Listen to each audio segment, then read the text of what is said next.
That's the famous thrift shop. Okay. All the masters want to get rid of their clothes. You're there, but don't come out yet.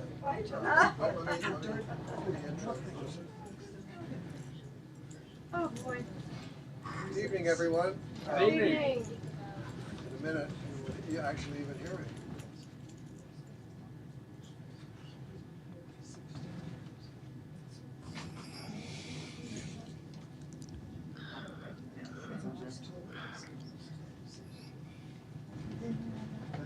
Yeah.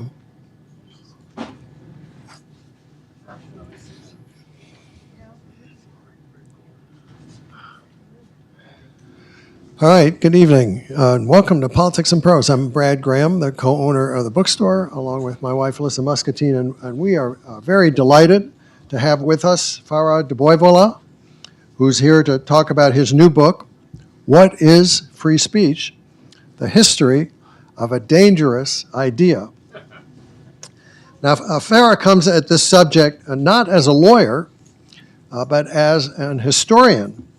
And the book he's written isn't really about legal history. It's about the politics of free speech and its evolution over time. Fara is a senior research scholar and professor in history at Princeton, where he's been since 2016. Before Princeton, he spent a number of years on the faculty at Oxford, where he's now a life fellow at All Souls College and Exeter College. His previous work focused on, among other subjects, the history of changing sexual attitudes and behavior, which may sound to you like maybe a little more interesting than free speech, but you can ask him questions about that at the end. It's still available in good bookshops, I'm reliably told. I'm just kidding. Anyway, a book of his 13 years ago, The Origins of Sex, told the story of the Enlightenment origins of modern Western attitudes to sex. It was seeing actually what happened when that book was translated into Chinese that got Fara thinking more deeply about the idea of free speech. As Fara recounts, China took the liberty of censoring parts of his book, or as a senior editor at a Chinese publishing house preferred to characterize it, tailoring the book for Chinese readers. And not long after, Fara moved to the United States to take up his position at Princeton and observed up close how much we Americans talk about free speech. We love to talk about free speech. Indeed, in Fara's words, we obsessively celebrate it.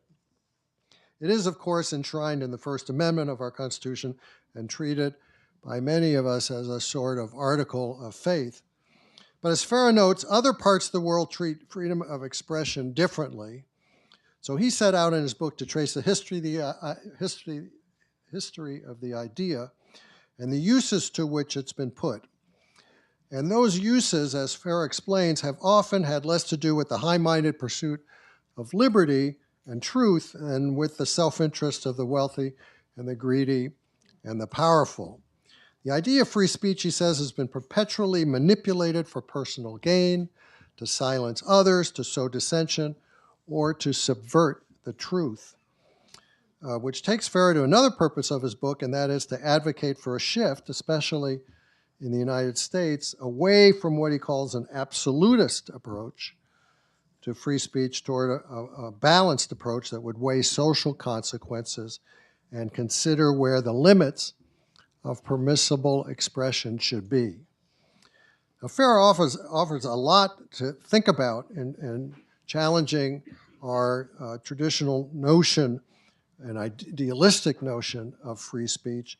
And his book comes at an important time, when the idea of freedom of expression has itself become a political battleground here. Some on the left have all but given up on it, dismissing it as a tool of the powerful and seeking to cancel those speakers who offend them, while some on the right wield free speech as a weapon in the war on woke and argue that anything goes in the field of ideas. What Fara provides is a very informed and thoughtful history that's intended, he says, not to tell us what to think about free speech, but how to think about it. In conversation with Fara will be Ron Collins, who edits a weekly online blog called First Amendment News. Before retiring, he was a law professor at the University of Washington, and he's the author or co-author of, I think, 15 books now? Close enough. A number of them on free speech, racial justice, and jurisprudence. And his latest book, which came out last year, told the story of the Emmett Till murder of 1955. So please join me in welcoming Fara and Ron.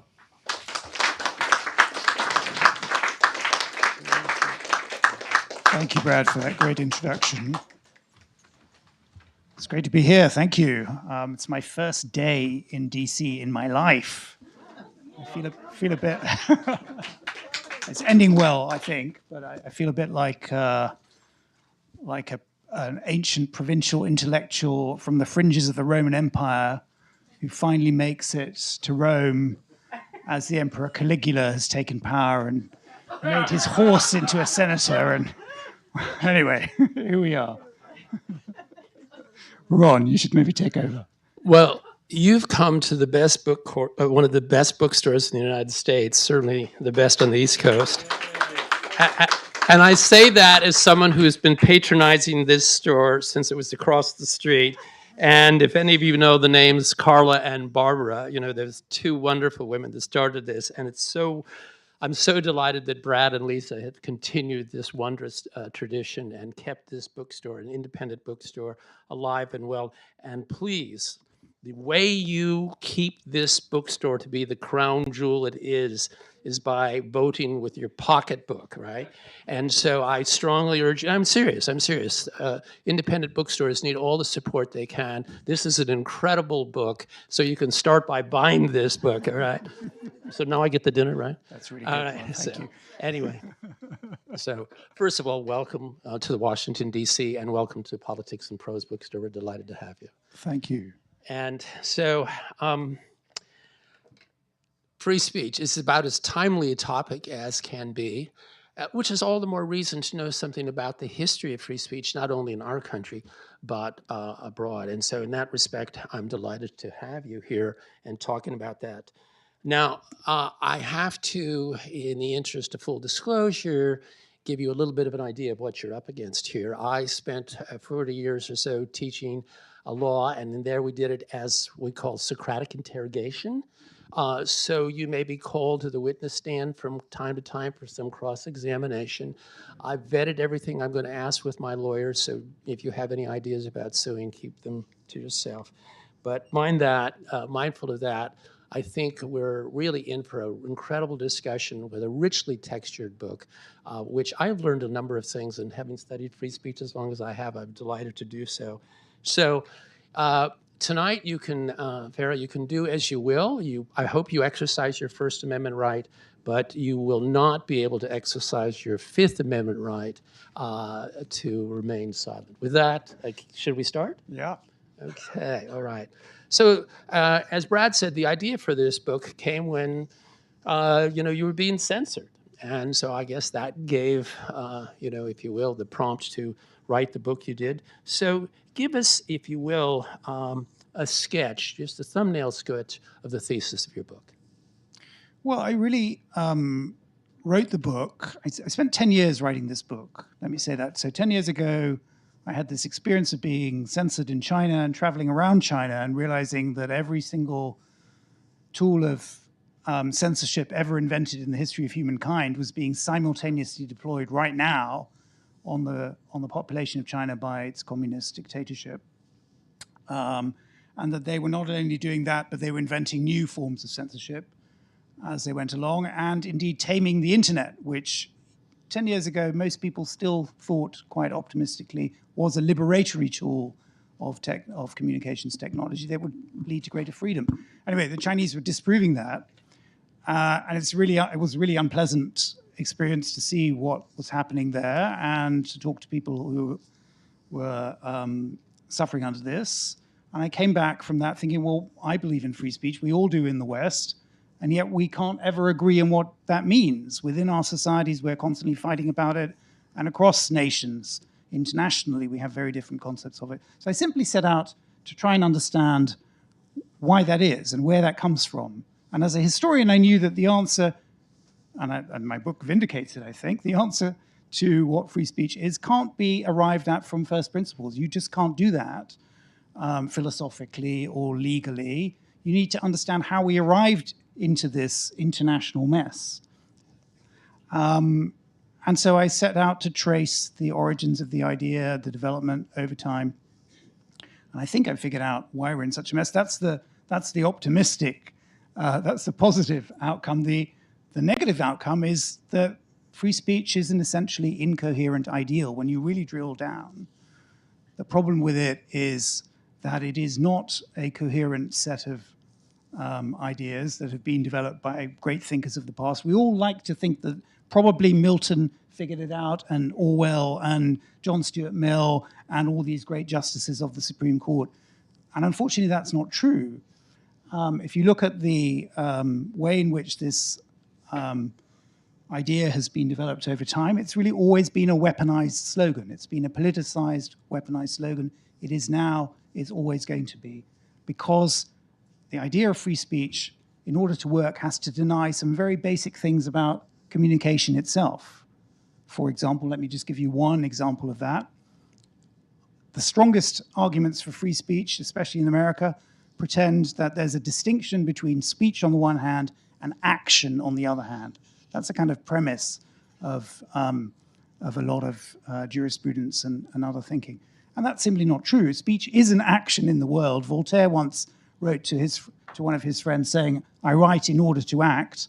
And as I'm demonstrating to you right now, we all communicate to other people with other people in order to have effects on them. That's what communication is for. And so from that follow a number of other aspects, facts about communication that simply can't be coherently mapped onto free speech as an individual right that allows everyone to do exactly what they want, which is what laws are set up to provide. And rightly so, laws are supposed to be consistent and transparent and so on. Anyway, there's many other insights in the book. I'll stop there and let you come back at me. You mean come back with you? With me. Come back with me. I will come back at you, but give me a moment. So, anyway, give us a few examples, historical examples that informed your idea, helped shape your ideas about free speech.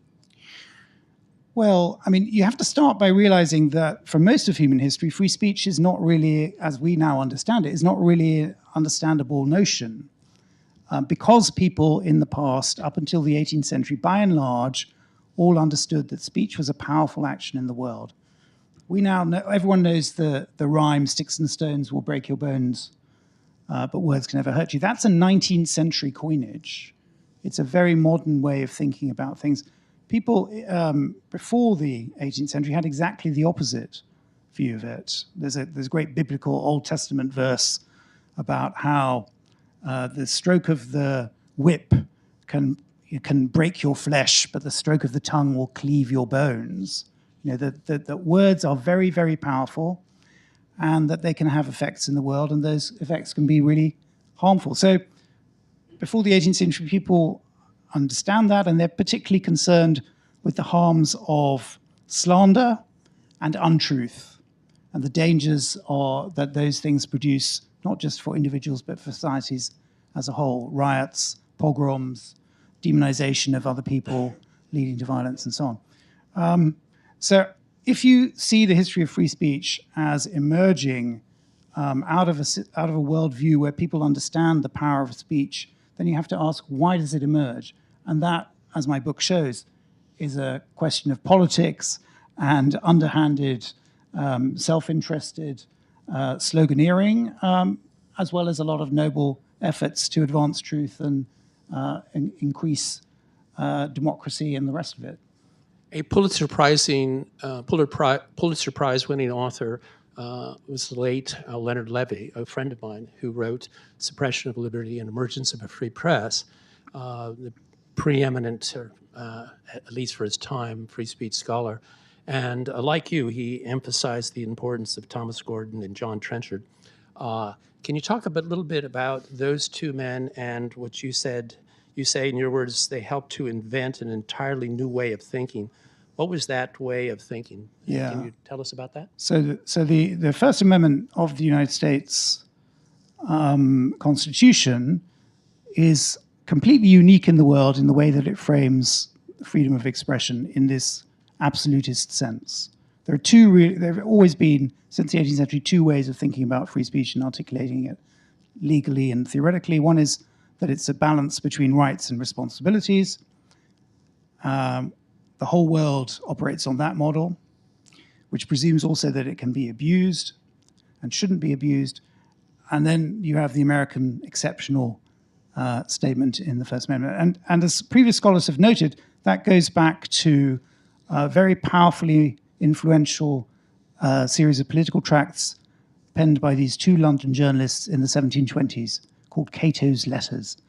They write this column in the 1720s. It then becomes the most popular political theory that is read in the American colonies and very influential on the revolutionary patriots.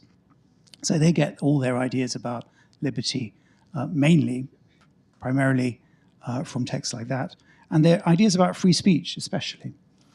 And this was well known. When I started the book, I thought, I'm not going to have anything new to say about American free speech because it's the only nation in which people have studied the history of free speech. No one else has written books about the history of free speech.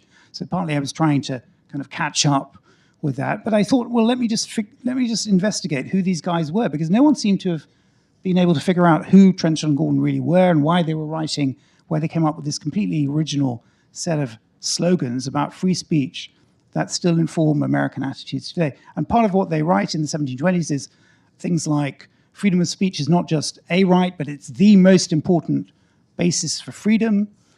Governors are always trying to become tyrants. The people's voice is all they have. The moment you see any infringement on the freedom of speech, you know you're on a slide to tyranny.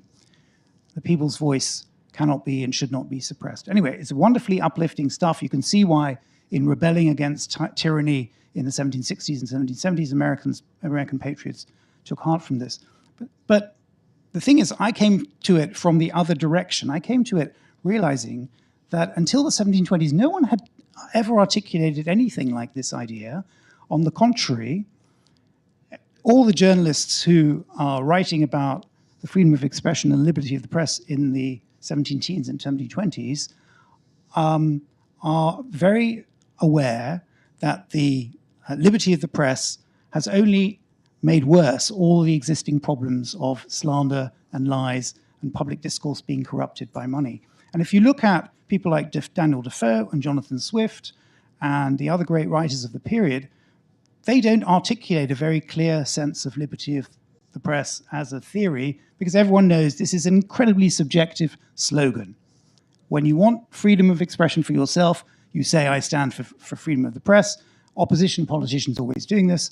And then they get into power and they say, oh, no, you can't go too far. Licentiousness is the thing we need to worry about. And so I got interested in why Trenchard and Gordon in Cato's Letters completely ignore what everyone else is talking about. The problems of lies and slander, the problem that the media are corrupt and that everyone is writing for money and all journalists are constantly switching sides in London because they want to get into government pay because that pays better than the opposition. Anyway, it's a very corrupt mass media world and they ignore all that. So I started digging and I realized that I was onto something really extraordinary when I found out that Thomas Gordon, at the same time as he's putting forward these great slogans of free speech, has started apprenticing for the other side. He's putting this forward as an oppositional, attacking the government. He's simultaneously writing for the government, saying the people are easily misled, freedom of expression shouldn't go too far, the government knows what it's doing, you should all remain calm. So, in other words, what I uncovered is these guys are putting forward a theory of expression to suit themselves, to further their own aims, ignoring all the real problems of freedom of expression, and they are super corrupt at the same time. The moment they are paid off by the government, they stop writing in this vein. Thomas Gordon becomes then rich and successful as a government propagandist. He never, ever reverts to his populist statements in Cato's Letters. Meanwhile, that text lives on in the United States, and no one there knows that this is a corrupt, mendacious, full of holes theory. We still don't, but now I've revealed it. I'm shocked. Let's round up all the usual suspects. Listening to you talk about free speech reminded me of something Howard Zinn wrote about equality, that the equality principle of the 14th Amendment for the first 60 years was used to defend the rights of corporations and not people of color. So what you say about free speech, Zinn argued the same thing holds true for the equality principle, that it was a tool used by the powerful, that it was an incoherent doctrine, that it had been offered as an absolute principle. And by the way, if we look at the text of the First Amendment, Congress shall make no law. Well, first of all, it's been interpreted as applying to the judicial branch and the legislative branch, not just Congress. And no law has never meant, even for Hugo Black, no law. So to quote Simone Weil, if you have an ISM word like absolutism, think twice, be careful, because usually, very seldom, if it ends in an ISM, is it categorical. So with that editorial comment, let me ask you this. You maintain that private power and money are as much a threat to free speech as government censorship. You refer to it as this unequal distribution of power, which you say has been used to weaponize, has been as a weapon against the weak. Can you tell us more about that? Yeah, so, one reason there are not so many books about free speech, at least outside America, and lots of books by historians about censorship, is that everyone can see, and we presume that this is also true, that censorship is unnatural and it takes different forms and different times and places. You always need to be on your guard for it, but you can spot it. When you see it, you know what it is. Whereas people tend to think that free speech is not like that it's kind of natural, that it's what emerges if censorship is just taken away. And I'm afraid that's not true. Freedom of speech is equally an artificial construct that has always been that, has a shape. It always has a shape. And it's never just about the words, the content of the speech. It's always about who is speaking, what is the audience, what is the context, what is the intent. So there are free speech battles all the time in the past, which connect with how this is playing out in the present. For example, in the United States, throughout the 19th century, when the Supreme Court says nothing about free speech, the earliest free speech battles are being fought by abolitionists and feminists, just simply for the right to speak out, which is being denied them on the grounds that this is dangerous, blah, blah, blah, blah. So it's always been about power. And Can I jump in? Yeah. You could say no. You can't jump in. The other thing I want to make a point about here is, in response to what you said, is when free speech was first articulated in its modern sense, which is basically the right to political free speech, the right to speak out on matters of public concern, most people were optimistic about the printing press being an agent of empowerment and enlightenment that was going to transform the world for the better. It's a great Enlightenment ideal. But already by the early 19th century, most sophisticated observers had come to see that that actually hadn't played out. And the mass media in particular were not operating in ways that advanced truth or benefited the rights of citizens to speak out. On the contrary, the mass media were capitalist media, primarily interested in selling advertising and making profits and increasing the power of their owners. And out of that realization came a huge, long-running series of attempts to rethink free speech as also having to do with the responsibilities of the media and having to do with the rights of the people to truthful information. And that culminates in this country, as elsewhere in the world, in the 1940s, with attempts which almost make it into legislation in this country, but attempts to make sure that the media are doing the job that we think they should be doing in a citizens' republic. That is, to provide a true marketplace for ideas that is not corrupted by money or untruth or self-interest. And if you look at the Universal Declaration of Rights that the United Nations passes, under Eleanor Roosevelt's stewardship, for example, their freedom of speech there is defined, and it's characteristic of American attitudes in the 1940s, not just as the rights of individuals, but also as the responsibility of individuals not to infringe on the liberty of others, and the right to freedom of information, which is the way that they then phrased this problem of access to truthful information. This is, of course, a world, again, let me remind you, that had witnessed the horrors of mass propaganda, what had happened in Nazi Germany, what was happening in the Soviet Union, and was hyper aware that the channels of communication are a really important thing to focus on if you're thinking about freedom of speech. It's too simplistic just to think about this as a problem that involves two actors, the individual on the one hand and the government on the other hand. It's always about who is amplifying the speech, what are their motives, what are their ends, and how is that benefiting the public good. That's something that people thought long and hard about, struggled with, and that is really resonant for our own time, in which, again, we're living through a mass media revolution where people are shouting about free speech all the time without focusing on this really important question, the responsibilities of the media. Now you can come in, Ron. You know, it's so important to have this kind of civil discourse, which is so foreign to our contemporary culture, and it's certainly true in the First Amendment world, be you liberal or conservative. And one of the things I really liked about this book was, you know, it kind of pricks your mind and gets you thinking about things. And, you know, as a law professor, I never use words like always. So on that note, if any of you, so we've just been told that, you know, the First Amendment has been used to weaponize the powerless, and it's been used by the powerful to diminish the rights of the powerless. 40 years ago, a rather important book called The Negro and the First Amendment was written by Harry Calvin. And in that book, Harry Calvin pointed out that there was this major revolution going on in the United States in constitutional law. And that's how, when the equality principle of the 14th Amendment was linked with the First Amendment principle, and there were no fewer than like 9 fundamental cases. I mean, modern civil rights today would not be possible if it weren't for the First Amendment and how it had been interpreted in the late 50s and early 60s.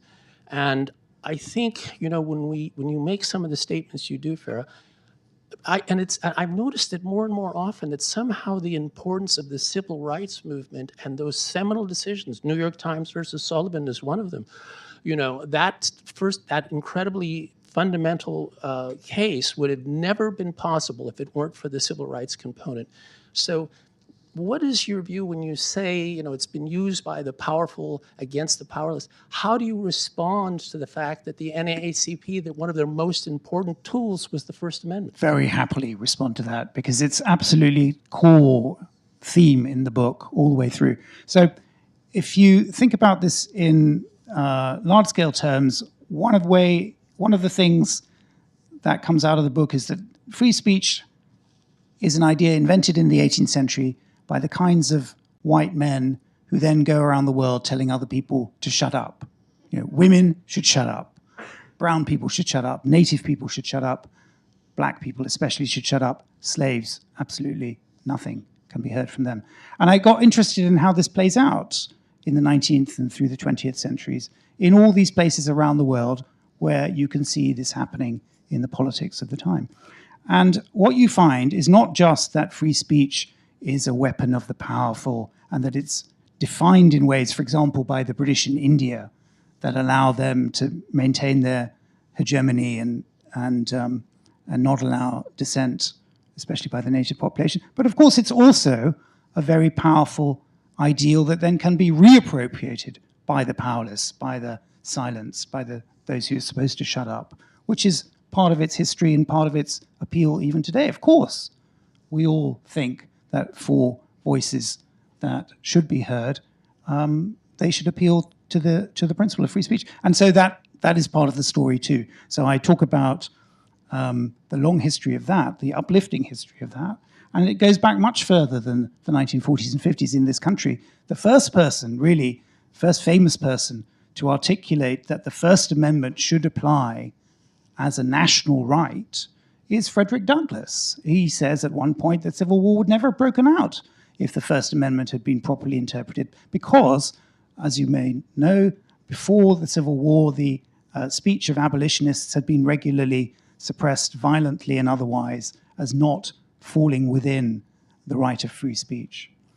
And the same for claims to equality for different races. And then feminists, the early feminist movement, emerges out of the fact that female abolitionists are told to shut up and told they have no place in the movement. And out of that emerges their political movement, which is not primarily or fundamentally, first of all, about the vote. It's about the simple right to be heard in the public sphere and to be allowed to speak on equal terms with men. So this is a very powerful theme throughout the history of the idea, and it's in my book. And it takes many interesting and different forms in this country and indeed in other colonial and imperial contexts, which I hope people will be interested in. You described Donald Trump, to quote you, as a dangerously unhinged demagogue who has catapulted to power by broadcasting and social media. This dystopian fact, you opine, was made possible by the American fascination with the sacrosanct right of free speech.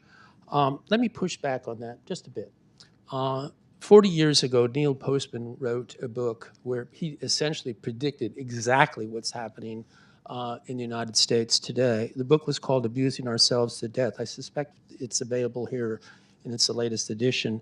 And he didn't, the dystopia that he saw wasn't so much created by free speech and the First Amendment. He thought that it was created by American fixation with the Huxleyan obsession with pleasure and the modern technologies of communication. And I think, one of the things I really enjoyed about your book was the importance of, when you talk about free speech, looking outside the law, looking to the culture.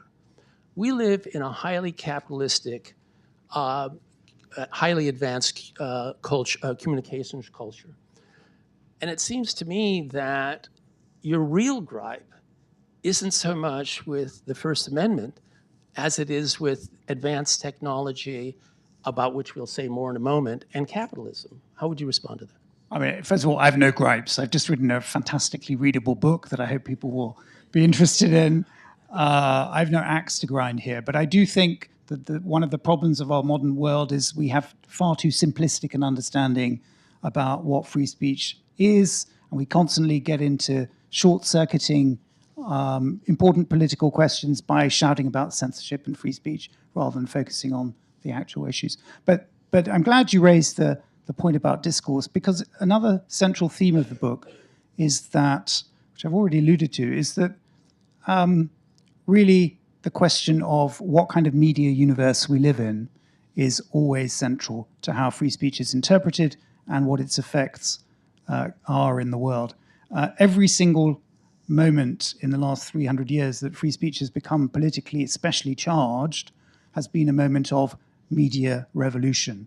That's true of the moment it's first invented, really, in early 18th century England, when the press is freed from prior censorship. It happens again in the 19th century with the advent of mass newspapers and mass media. And then at every point that a new technology has come along, people have been very concerned with its effects, radio, television, and so on, and sought to regulate that because they can see the power of these new technologies. What's striking about our current moment is that the internet, which is now the most powerful medium of communication in the world, including for political discourse, has escaped, and this is a historically really interesting, terrifying, but also interesting contingent development that I talk about at the end of the book, has escaped being labeled as a new technology of mass media. It's escaped, internet providers have escaped being treated as publishers in the way that you can't just go online, you can't publish in a newspaper or on television or in the radio just lies and slanders about people, because there are consequences for that, and there are rules that we've set up, even in the United States, to limit the harms that causes. But the internet that we live with now was set up legally in the 1990s at a moment when everyone thought history is over. The liberal model of free markets will provide happiness and glory for us across the world forever and ever. Governments should get out of the way of regulating anything. And that legislation, and particularly Section 230 of the Telecommunications Act of 1996, gives online platforms massive, irresponsible power to wield as they see fit.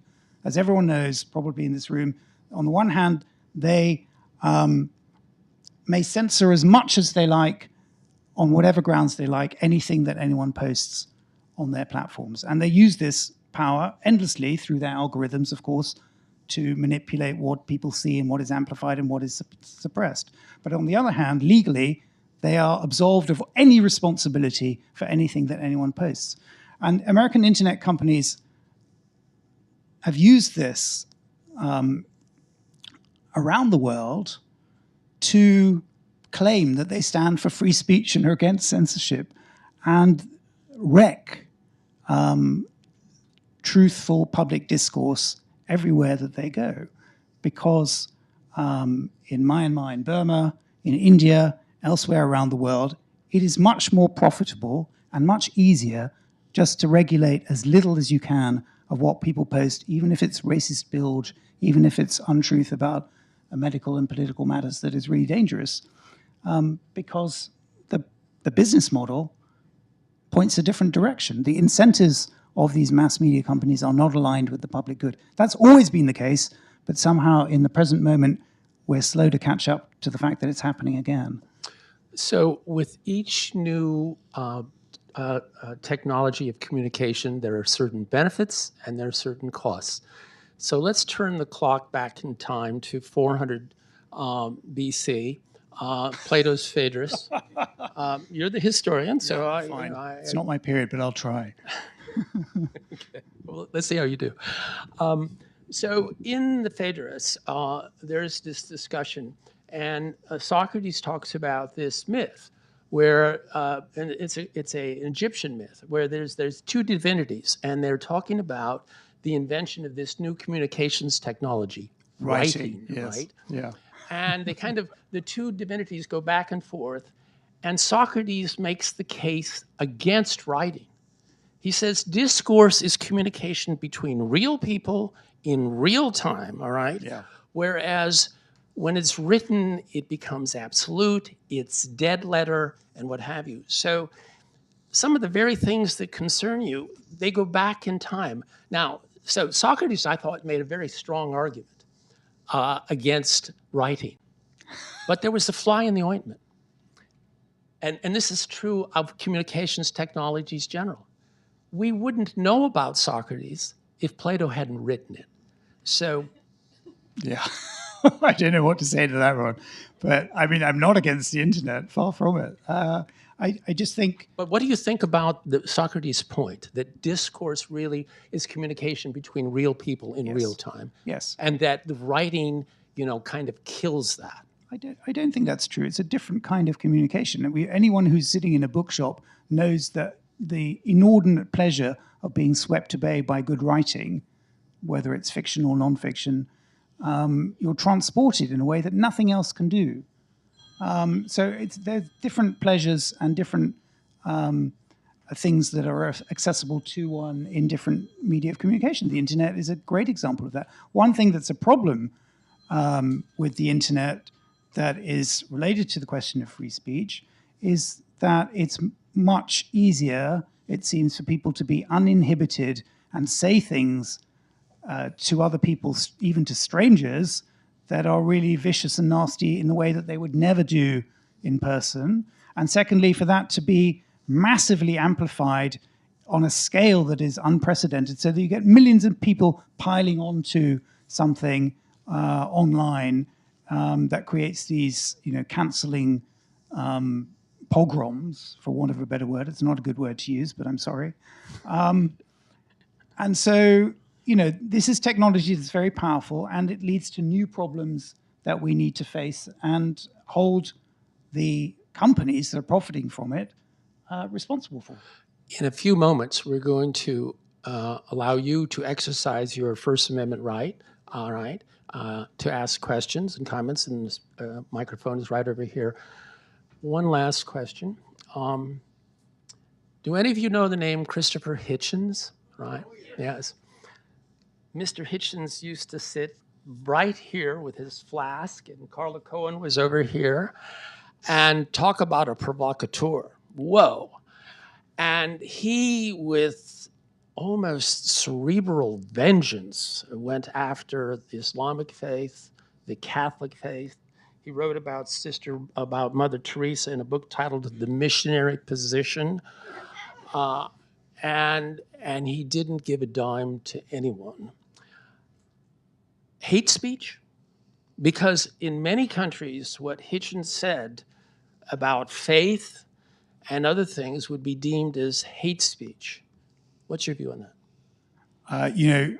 I have a chapter on this very, very difficult problem. It's maybe the most difficult problem, practical problem, kind of internationally nowadays. And again, what I'm trying to show in that chapter is that there are different models of how to deal with what we now call hate speech, what people used to call group libel. Group libel is, I think, a better term because often what we should be concerned with is the demonization, the dehumanization of entire groups in society in ways that we know historically is very dangerous, can lead to persecutions, does lead to persecutions around the world, is still a problem. And there are three, if you like, different models of how to deal with this. One is the model that the British imposed in India, which is a terrible model, allows anyone who feels offended in their faith to use the power of the state to prosecute people. That's a very bad model. Another bad thing is to use offense at all as a criterion here. Really, we should be thinking about harm. What is our definition of harm? Let me just say, laws are really clumsy instruments to apply to free speech. We need to have as few of them as possible. And so the more you have them, the more they can be abused. That's not the answer. But the American model is a very recent one. One of the things I'm trying to point out in the book is that until the 1940s and 50s, American attitudes to free speech broadly were in line with those in the rest of the world. That is to say, they thought of speech as an action in the world that could cause harm, that was a balance between rights and responsibilities. And group libel, the Supreme Court affirmed in 1952, in a judgment that's never been overturned, is such a harm. And states, not Congress, because Congress shall make no law, but states have a perfect right, according to this judgment, to pass laws, for example, against white supremacist vitriol or the demonization of Jews. And Americans are in the vanguard of the movement to tackle this problem from Reconstruction onwards.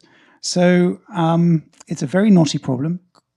Making laws creates its own problems, but just ignoring it and saying, oh, well, speech is bad, but it's not an action. We can't be censoring, blah, blah, blah, is really absolving yourself from thinking about the really hard problems of communication in the world. And we need to do less of that and grapple with those problems and think about how we as a society think about the common good, how to get there, how even though lies and bullshit are ubiquitous and are always going to be with us, there are certain kinds of harm that shouldn't be accorded the privilege of being termed free speech.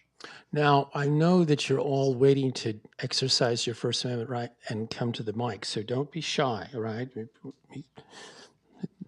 There you are. Thank you, sir. Well, now we're coming up. All right. It's a battle for the microphone. Right. Welcome. Thank you for an interesting discussion on a fascinating subject. First of all, I'm surprised that you were not stopped at the airport for saying all the wonderful things about our president, because that day is coming very soon, if it's not already here. So congratulations. I think the most difficult aspect of any discussion on this subject is how do you define the limits on free speech? And that gets into the territory of, how do you stop it, or censorship, or whatever it is. Yeah. The most common example of what is considered a flagrant violation of the spirit of free speech is shouting fire in a crowded theater. I think most jurists in this country would rule whoever did that and send him to the gallows. But there are a lot of murky situations in between. And I particularly wanted to go into what could amount to defamation of character. And our wonderful president, in his buffoonery role, which is very often, used to use slander people, calling them shorty, calling them all. But none of them ever went to court. I don't know of any prominent case where any of the politicians which he has maligned very frequently has ever gone to court to launch a case against him. Yeah. And so if you could talk a little bit about that, is it because they were cowed down? Well, I think it's very hard under American law since the Sullivan judgment in the 1960s, because you have to meet a very high, impossibly high threshold of actual malice to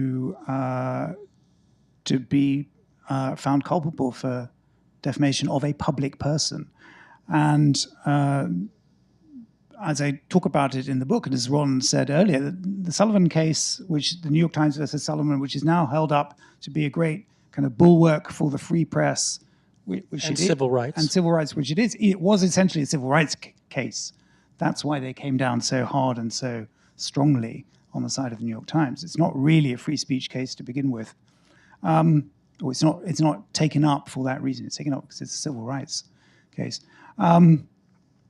So the answer to your question is partly just the peculiarities of American free speech law since the 1960s. That's one element of it. And you know, in other countries, like the wife of the president of France has recently launched an action in this country because these right-wing conspiracy nutters are going around spreading outrageous lies about her and doing so under the mantle of free speech. And in France, this is, you know, really political defamation, or it's considered that, or she considers it that. And what strikes me about this is you might have different views about, you know, what the limits are of political discourse and satire or whatever it is. But this is also being published on YouTube in an 8-part series that Google is happy to profit from and keep online, just as these online publishers are happy to profit from, you know, violence and gore in other countries as well. It's just a matter of media responsibility at the end of the day. So I don't have an answer to your question about. I just want we should really turn to the next question. Thank you, sir. Thank you. Thank you. Yes, sir. Yes. My question is, what are your thoughts on the interaction between free speech and AI, both on the input side, the speech being used to train large language models, and the output side, the speech produced by those models? On the output side, I mean, AI is such a capacious term. You know, it can do a lot of fantastic things in medicine and science and so on to weed out and to identify patterns and so on. When it comes to, I think, the kind of stuff you're talking about, I mean, it's just a bullshit generator. It's made by, you know, tech bro bullshit artists who think that, I'm sorry, artificial intelligence, madam, yes, who basically, you know, they think all information is equal, that all information now exists on the internet. So you scrape that all up, then the truth will out. It's a really naive, facile, dangerous thing to unleash on the world. But, you know, so go technological revolutions, especially in our own age. So I'm worried about that. And we already see that AI is causing havoc in spreading political misinformation and lies and slanders and the rest of it. So I'm not optimistic. And because the power here lies in the hands of the same kind of people who have already shown themselves to be wildly irresponsible as guardians of public discourse, and they're now allied with an administration that thinks, you know, American companies should be allowed to do what they like and export it around the world, I'm even less optimistic. Thank you. Yes, ma'am. Yes, on the problem of intentional falsehoods and misinformation, as I understand in the American legal system, the only recourse really is libel law. The false information has to impugn someone's reputation, and then that's actionable. But as I understand it, there's really no other legal recourse for false information. So if they say, the vaccines are killing more people than they're saving, for instance, unless a vaccine company says that damages my reputation, our reputation, there's no recourse. So I think you effectively answered when you said you think laws are rarely the answer, but do you think there should be some cause of action in American law for intentional, repeated falsehoods that impact matters of great public importance that we citizens need to be able to exercise the right to vote?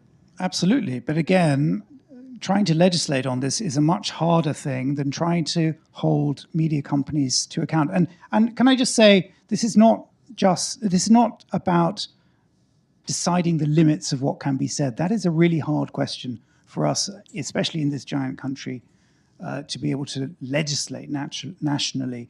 What the European community has done, the European Union rather, I think is the most promising way forward in terms of its new legislation about online discourse, which is simply to say online discourse is now a very powerful mass medium, especially in political discourse and other matters that really affect the common weal.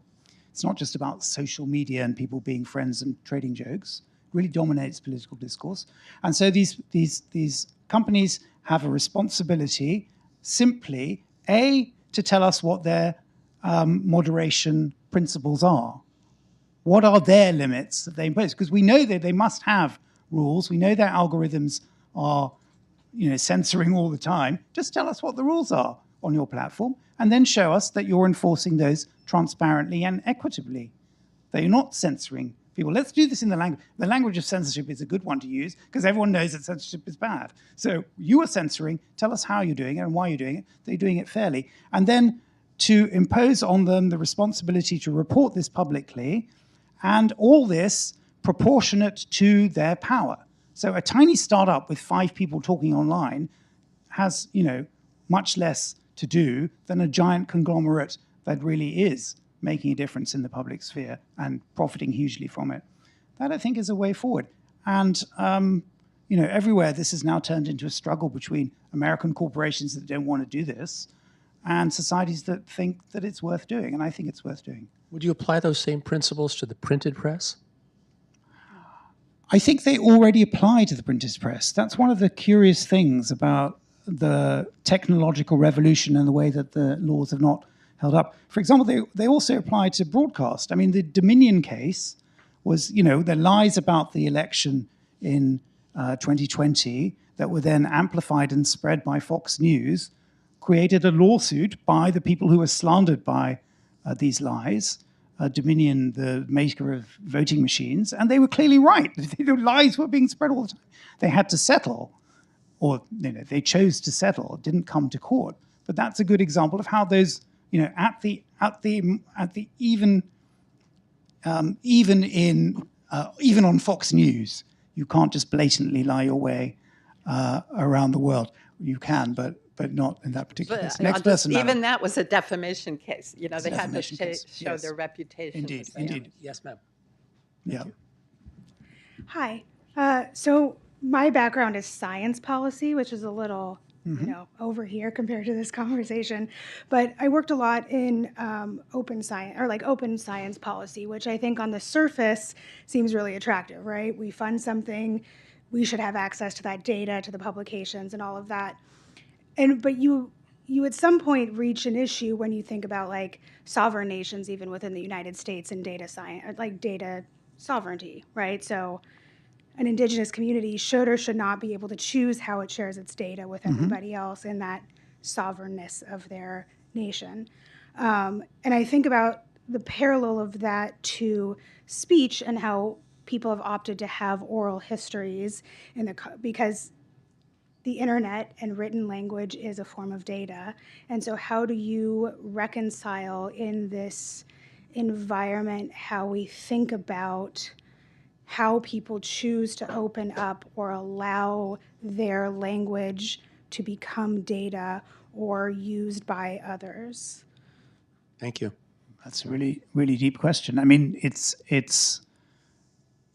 think you're asking about two things, maybe the monetizing of these things and also the lack of control about having. Like election, like the election of people to share their language or their voice in terms of a transcript, right? Or like written down that other people have access to. I'm going to have to think about that one and get back to you, but thank you for your question. Let's go to the final question. Yes, ma'am. I hope this will be a softball question. I wonder if you can just list the ways that people are being censored in China. I'm just curious. I mean, you said there were 9 or 10 different ways.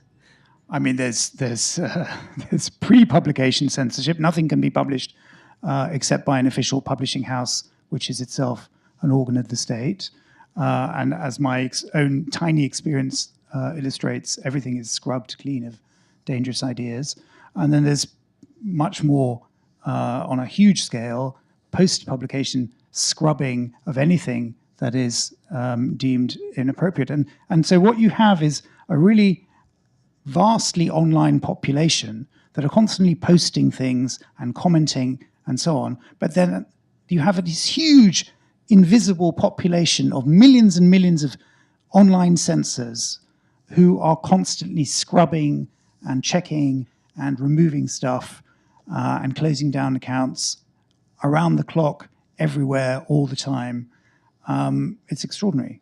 It's an extraordinary apparatus, and we should all be thankful we don't live in that society.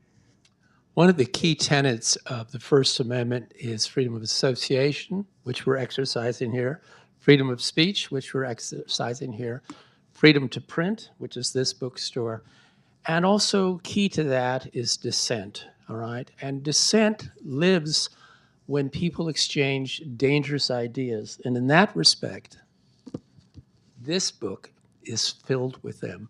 So do yourself a service, open your mind, all right? I strongly urge you to pick up this book. And it's less important whether or not you agree or disagree with it. What's important is you stop and think, and if nothing else, Fara has done us a great service by making that possible. And thank you, Brad, and the folks here at Politics and Prose for making tonight possible. Fara, congratulations. Thank you very much, Ron, and thank you for coming.